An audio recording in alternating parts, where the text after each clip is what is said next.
It's 2 months until Halloween, but I was in the art supply store today and all I saw was Halloween stuff everywhere I looked. So I thought, well, I better jump on the bandwagon and do me a Halloween themed artwork. So I decided to do Frankenstein. If you follow the page, you know I'm going to show you a video right here of how I did this guy.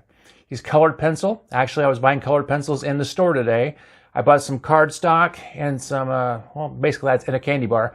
And so I could come home and make this guy on Bristol board. Watch the video. It's fun. This guy was pretty fun to do, and you could do it yourself. Just watch how I do it and just copy me. That's how you learn how to do things. You steal and copy, steal and copy. And here's the video right now. The artwork and story that follow were created by artist Keith Trim. Thanks for watching the video. Once upon a time in a far-off land, a creature was assembled from dead body parts excavated from the ground and reassembled in a medical lab. For copyright reasons, we will refer to the creature as Bob. Bob was huge and as ugly as you can imagine. A day after his creation, Bob escaped from the lab and took a stroll downtown, looking for some beef jerky and a box of cheap cigars. To his amazement, there were shops lining Main Street that offered all he could ever want and more. This is Bob's story. "Can I help you?" a shopkeeper asked. His name was unimportant, but for the sake of the story, we'll call him Ed. "Yeah, I'm looking for some teriyaki-flavored beef jerky and a caffeinated energy drink, preferably something fruity tasting," Bob replied.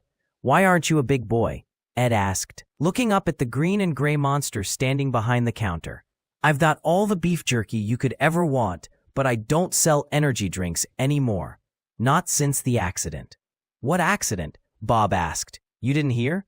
About 3 weeks ago, I sold an energy drink that led to a death. A horrible death," Ed replied.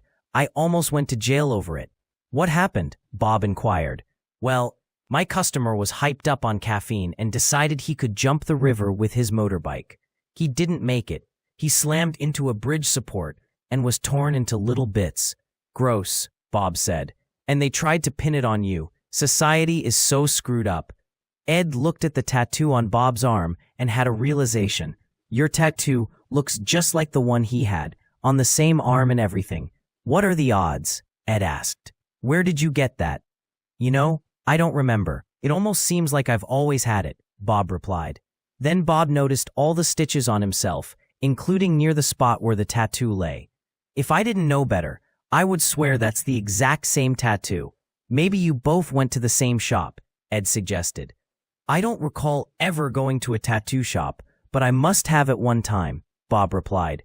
"But why would I get a tattoo of a kitty cat on my arm? That's not really my style." "You know that guy had a cat with him, and I thought that was kind of weird," Ed noted, laying some beef jerky on the counter. "Where are you from, anyway?" Ed asked. Bob thought for a moment and shrugged his shoulders. "I don't really know. I woke up on this table, starving, and decided to get something to eat. I have no idea where I was before that.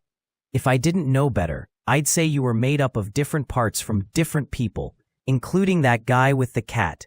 But that would be absurd, wouldn't it?" Ed mused. Bob pulled up his sleeves and looked at his arms. "Where did I get all these stitches?" Bob asked. "Was I in an accident or something?"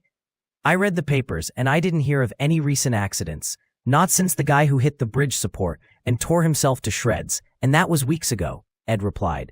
"Oh well, how much for the beef jerky?" Bob asked, fishing for his wallet. $2.50, Ed replied, holding out his hand. "I don't seem to have my wallet," Bob said, rifling through his clothes. "Crap, I must have left it back where I came from.